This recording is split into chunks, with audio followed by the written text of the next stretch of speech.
Hi. You look like a sir. Hello. You look like a ma'am.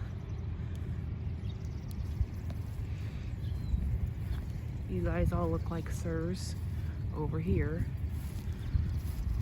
Except for you, ma'am. You look like a ma'am. Hi. The grass must be better on this side, huh? So cute. I'll bring some bell peppers over or something.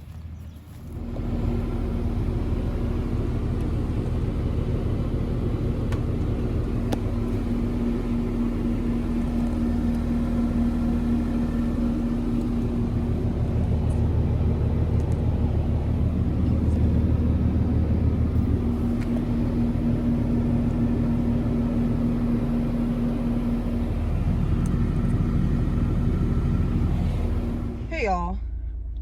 So today was day 2. I don't know exactly if it's just like a learning curve situation or if I'm just not getting it right, like it's not clocking to me. Also, I did end up taking it out on the public road around like 3 between 3 and 4 o'clock. I kind of was able to see what it's going to be like actually driving a semi with a trailer, you know, in realistic situations, right? Like my shifting just wasn't smooth. I have 2 instructors. One instructor is like very chill, very laid back, very much so like allowing me the room to understand what the real life is going to be like, because in real life and in reality, right, when you're experienced, you just kind of float the gears, which seems a lot easier to me because it's less steps, right? But if I'm like pushing in the clutch and then I have to slow down, it's a lot going on. Like especially like when there's traffic, it's a lot going on because you have to push in the clutch, you have to switch the gear, and you can't switch the gear to a super low gear, and you have to wait for the RPM to rev up, and you have to do all of these things,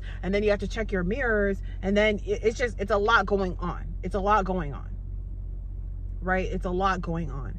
And I don't have any experience driving stick shift, so it's a lot going on having to do all of that. And then seeing like all of the other cars be like, first of all, one car was riding my ass, and I don't understand why people do that. Like tailgating like never did anything for anybody. So if you're a tailgater, I literally don't understand your mentality, because especially if you tailgate trucks, like why? It's not like you're not gonna go any faster. Like it's not intimidating. It's literally just annoying. But tailgating a semi on a grade, on a steep grade, that's bold. You know what I mean? Like that's bold. And maybe it's just not common knowledge. Maybe it's just not common sense. I mean, just having an automatic truck just makes everything so much simpler, because it's like, okay, you want to go, you go. Press the accelerator, you go, right? There's no gear, there's no clutches, there's no none of that. And then I don't even want to get into backing. Your girl literally couldn't even get one. Like I had like at least like 50 to 100 attempts. I did not get one. And it's just like that part of my brain, right? It's not turning on. Like it's just not turning on, and I'm not understanding it. Like it's easier, what I noticed that it's easier for me to look out the back window, but I can't look out the back window if I'm driving like an actual trailer. Like I'm practicing on a flatbed, but I can't do that if I'm driving like with an actual like trailer with a roof and walls attached. Do you get what I'm saying? You can't do too much, because if you do too much, then you have to do too much on this side, and then by then you're done. The whole thing is fucked up and you have to start over. But the backing, I don't know, the backing has me very discouraged. Like I don't think I'm gonna see it through the end of this. I'm gonna just be serious. Like with the way I feel right now and how my backing went today, I genuinely do not feel like I'm going to make it through this. I'm able to have multiple instructors, which is great, but also not having additional students, like other students, it is kind of discouraging, and it's hard because it's like, say for example, you're one student, another student is getting it, but you're not getting it. But you guys are still both new learners. So it's like, from a new learner's perspective that is getting it, sometimes it's a lot easier for a new learner's perspective to kind of like teach you, because it's like it's coming from a new learner's perspective versus like somebody who's super experienced, because then they're like, I don't know, I just know how to do it. It's just muscle memory to them. But like for a new learner, it's like, it's not muscle memory. You have to actually apply logic and have to actually apply the know-how, and exactly, you have to explain exactly what you're doing. Kind of like me trying to teach somebody how to braid hair. Honestly, I genuinely feel like I came out the womb knowing how to braid hair. I know how to braid hair, do locks, cornrows, all of these things. I'm self-taught, and I just kind of like, it just comes from playing with my hair. I just know how to do it, type of thing. My pre-trip, down pat. Like as far as like the knowledge and like remembering things, as far as the knowledge, written knowledge, I have this shit down packed. It's just like, the backing, I was just like, this shit doesn't make any sense. When I first started backing, I'm like, this shit does not make any sense. Usually I'm good with backing with my own vehicle. That's no issue. Like I can literally drive backwards with my own vehicle like it's nothing. That's not an issue. A trailer, I don't know. I just don't know. I just got me this hat at the Ross because y'all know I do my skincare and stuff like that, and my sunscreen just wasn't cutting it. It just wasn't cutting it. It's super freaking sunny and hot in Shasta County, so my sunscreen just was not cutting it. So I needed to get me a hat. Now I understand why truckers wear hats and sunscreens. It's not for the aesthetics. It's actually like 100% necessary. Day 3, super exciting news. I actually got a new instructor. Okay, I just got it. And he ended up giving me reference points. I don't know if it's because I just got more sleep, because my first day, I only got like 2 or 3 hours of sleep. My second day, I only got an additional 5 hours of sleep. But for today, I got like over 9 hours of sleep. So I feel like maybe that helped. And on top of like my instructor just being really good. Now he's also talkative. He was actually like very helpful. And what actually really helped me in backing is literally going as slow as a turtle, because I'm so used to backing with my vehicle, like my van, and it's just different. Like you have to go extremely slow, and when you go extremely slow, and luckily he said for my skills test you can go as slow as you absolutely need to, which I'm going to take advantage of, because every single time I went extremely slow, I was able to like correct myself without over correcting myself. And the only time that I messed up was when I was going too fast. So y'all don't even know. My shifting has gotten a little bit better. Like I mentioned before, my shifting when upshifting is pretty easy, whatever. Shifting when downshifting, that's when I have the issue, because sometimes in my brain, because when you're backing and stuff like that, and when you're just in a low gear, sometimes like engaging the clutch fully can kind of act as a brake. So sometimes in my brain, it wants to immediately go to the clutch to downshift before I actually hit my brakes, which is annoying. So I have to like memorize, you know, on my feet to make sure to hit the brakes, slow down, and then downshift. So instead, usually I look at my RPMs, but I'm gonna actually try to look at my speedometer instead of looking at my RPMs when I'm downshifting, and then when I'm speeding up, looking at my RPMs when I'm speeding up. You can fully stop just by braking, which is easy for me to downshift from 5th gear to 4th gear, no matter what. Like the gear shift isn't like giving me a hard time, but like from 4th to 3rd and from 3rd to 2nd is really freaking hard. And I know a lot of more experienced truck drivers do like 4 to 2nd, but obviously I can't do that in my skills test. I have to downshift one at a time. And then I have to remember that every single time I come to a stop, I have to put it back into either 1st or 2nd gear. All the times I stalled out today was because I took off in the wrong gear. So I need to make sure I'm always taking off in 2nd gear. Get ready to stop. There you go.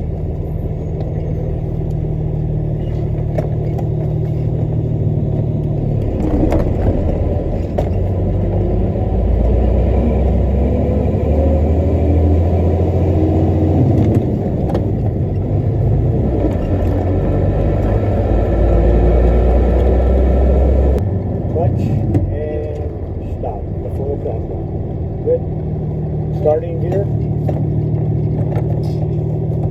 and go. Nobody's coming. Glad you got that going.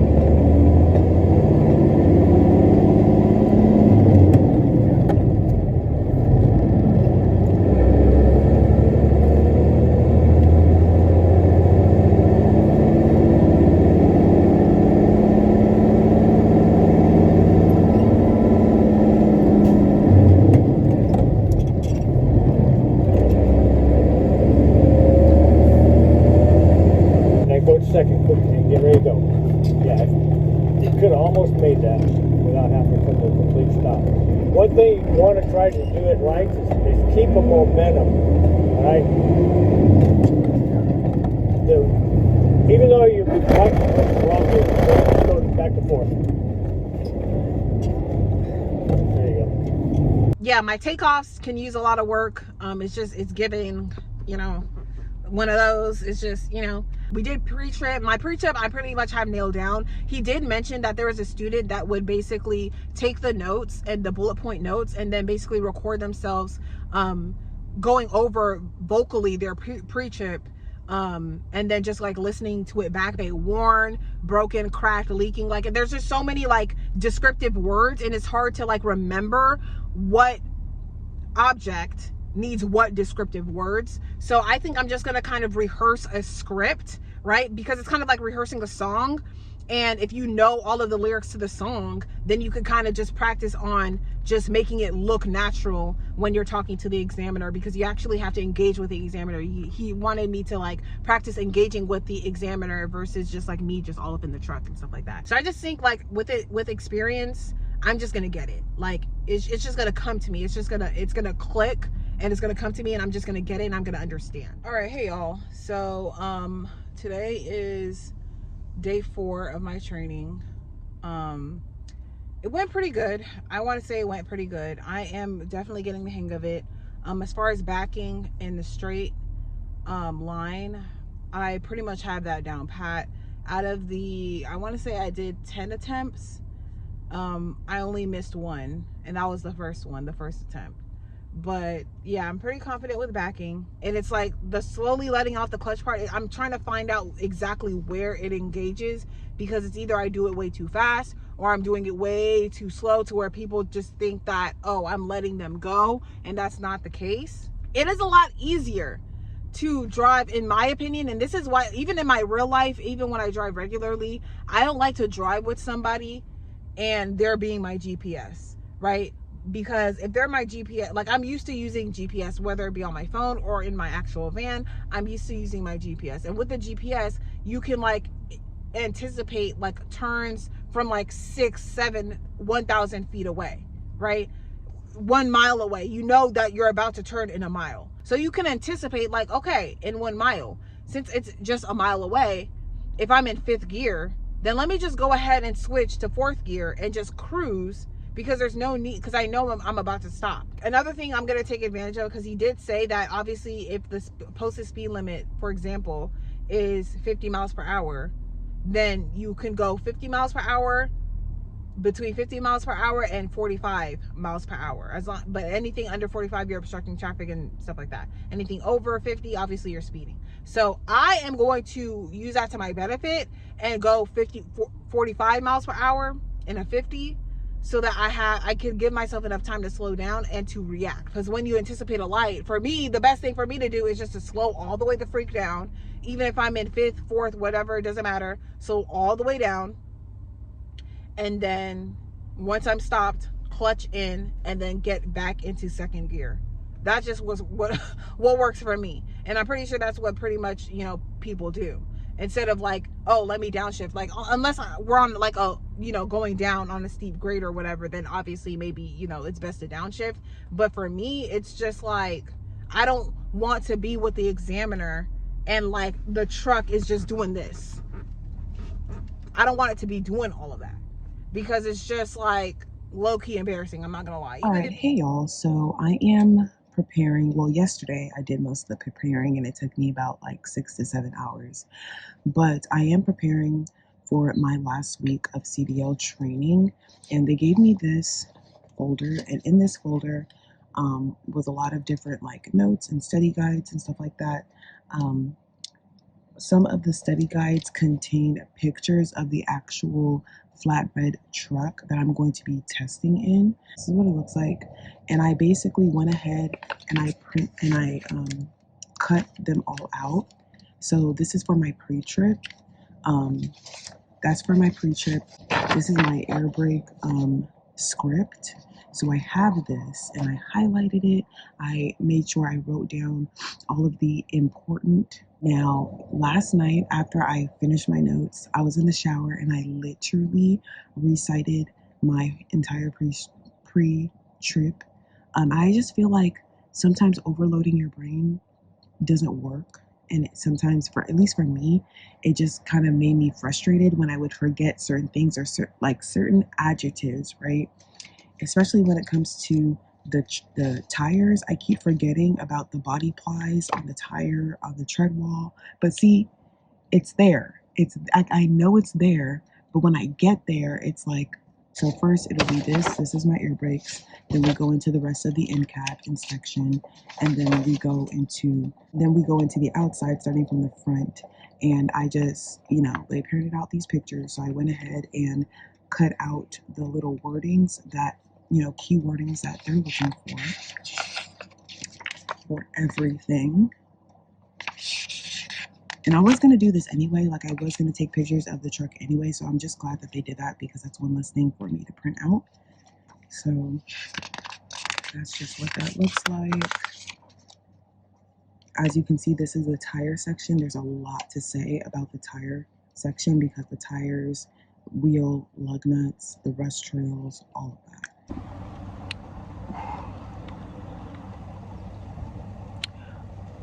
All right, so that's about it.